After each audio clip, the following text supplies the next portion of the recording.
Hey guys, I'm Heather from healthyeatingstartshere.com.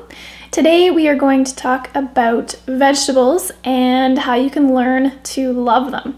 I'm sure everyone has a story about a vegetable that they absolutely hated when they were a kid, and then they slowly learned to not hate it quite so much, or maybe even grow to love it as they got older.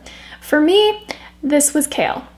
Now, kale I didn't have a lot of exposure to when I was young, but Phil brought home some kale one day and I hated it. He was able to make some kale chips that I thought were okay, but I wasn't jumping up and down saying, yes, let's go eat kale, let's go eat kale. Then I started learning about the nutritional values of kale, and it is packed with vitamins and minerals, particularly vitamins A, C, and K. And K is a pretty rare one. Our needs for it are really low, so doesn't get talked about too much, but not a lot of foods have a lot of vitamin K in them, but kale is one of them. Maybe why it's called kale. Anyway, also has calcium and iron particularly high, and a whole ton of other nutrients. It's also got quite a high percentage of protein if you measure it by calories. 16% of the calories in kale are protein. It's got a ton of fiber, and it's that kind of roughage that helps to push things smoothly through your system.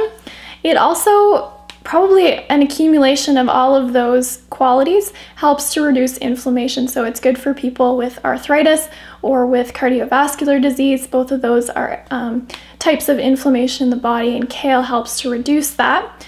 It's also full of antioxidants and chlorophyll. Most dark green vegetables are. Kale is one of them.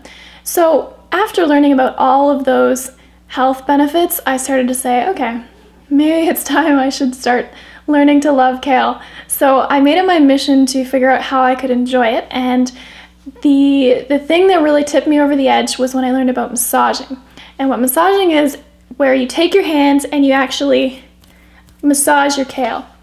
You can use a little bit of salt if you want. That helps to soften the cells of the kale or whatever vegetable you're massaging. But just the act of massaging itself releases the water out of the kale, helps it wilt, turns it bright green, and this wonderful smell wafts up from the bowl whenever I massage kale. So I highly recommend that. That was what got me to love kale, and now I actually do say, Phil, do you think you have any friends who are growing some kale right now when we don't have a garden? When we do have a garden, Phil grows kale like mad, and all is well.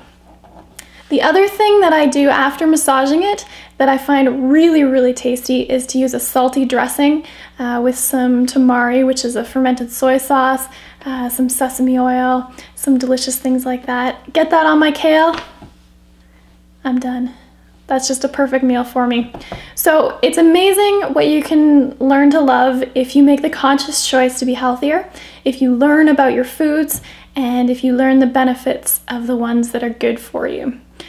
If you want some ideas to get started, go check out the 7 free lessons I set up for you guys, healthyeatingstartshere.com/success.